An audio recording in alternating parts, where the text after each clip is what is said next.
Emma stared at the ceiling, her mind a whirlwind of thoughts that refused to settle. The clock ticked past midnight, each second a reminder of the sleep that eluded her. The events of the day replayed in her mind like a broken record. The awkward conversation with her boss, the unfinished tasks, the unanswered emails. She sighed deeply, wishing for a way to silence the incessant chatter in her head. Little did she know, the key to stop overthinking was about to come from an unexpected place. The next morning, bleary-eyed and exhausted, Emma stumbled into her favorite coffee shop. As she waited for her latte, she noticed a flyer pinned to the community board.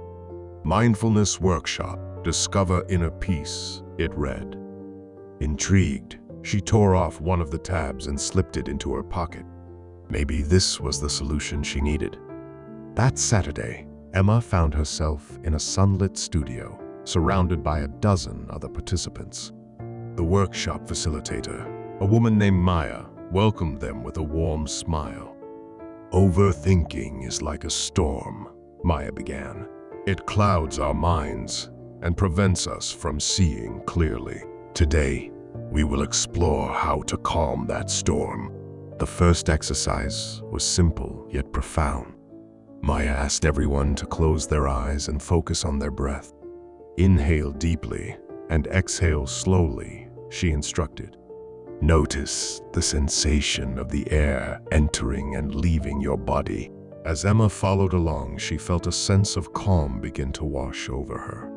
For the first time in days, her mind was quiet. "Mindfulness is about being present," Maya explained. "When we overthink, we are either dwelling on the past or worrying about the future. By grounding ourselves in the present moment, we can break free from this cycle." Emma nodded, feeling a flicker of hope. She could do this. The next exercise involved observing thoughts without judgment. Imagine your thoughts are clouds passing by. Watch them come and go without getting attached. Emma closed her eyes again, picturing her thoughts as fluffy white clouds drifting across a blue sky. At first, it was difficult. She kept getting pulled into the narrative of each thought, but with practice, she began to see them for what they were: fleeting and insubstantial. During a break, Emma struck up a conversation with a fellow participant named Alex. He shared his own struggles with overthinking and how mindfulness had helped him find balance. "It's not about stopping thoughts," he said. "It's about changing your relationship with them, realizing that they don't control you."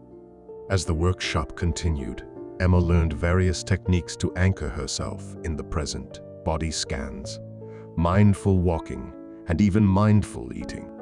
Each practice brought her a step closer to understanding how to navigate her thoughts without getting lost in them. By the end of the day, Emma felt a profound sense of peace. She thanked Maya and exchanged contact information with Alex, eager to continue her mindfulness journey. As she walked home, she marveled at the beauty around her: the vibrant colors of the flowers, the gentle rustle of leaves in the breeze, and the warmth of the sun on her skin. She realized that she had been missing out on these simple pleasures, lost in the maze of her thoughts. That night, as she lay in bed, Emma practiced mindful breathing.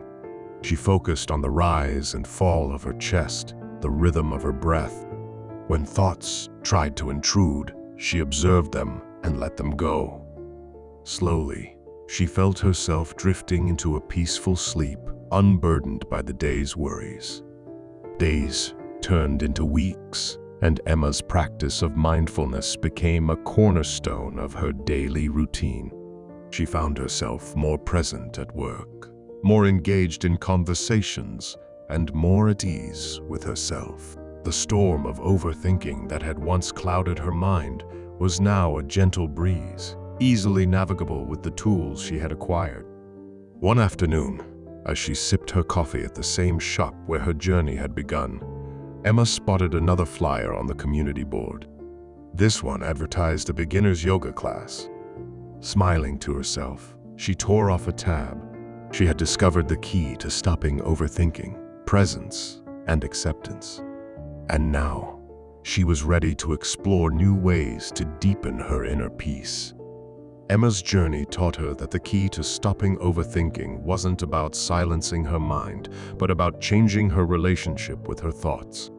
By embracing mindfulness and grounding herself in the present moment, she found the peace she had long sought. And with each mindful breath, she knew she was on the path to a more serene and fulfilling life. Once you identify with something other than your true self, the mind becomes active. This activity is continuous and cannot be stopped. Wrong identifications lead to non-stop mental activity, which may seem normal within certain limits, but is actually a socially accepted form of madness. The life force within you is a much larger phenomenon than your thought process. Because you haven't connected with it, your thoughts have become overly important. In other words, if your thoughts are very important, it means that somewhere in your distorted perception, the Creator's creation is not important. Your own creation has become very important to you. Instead of paying attention to the Creator within and His creation, you are preoccupied with your own creation. Please remember that the way you respond to your thoughts can sometimes keep you in a cycle of rumination or repetitive thinking. Rumination can often have negative consequences for a person's mental health. It's important to recognize that some things will always be out of your control. Learning how to accept this reality can go a long way toward reducing overthinking.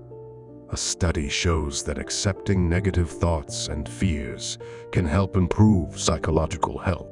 Of course, this is easier said than done, and it won't happen overnight. But look for small opportunities where you can confront the situations you frequently worry about. Maybe it's standing up to a bossy coworker or taking that solo day trip you've been dreaming of. Life becomes beautiful, not because of what is happening, but because of your choice to engage with it. Nothing is inherently beautiful or ugly. When you choose to engage and involve yourself, everything becomes beautiful. However, when things are imposed upon you or done compulsively, everything feels terrible. The same principle applies to mental activity. If it is conscious, you can play with the mind, which is a wonderful instrument. But when it becomes compulsive, it becomes stressful. Subscribe for more life-changing videos. Thank you.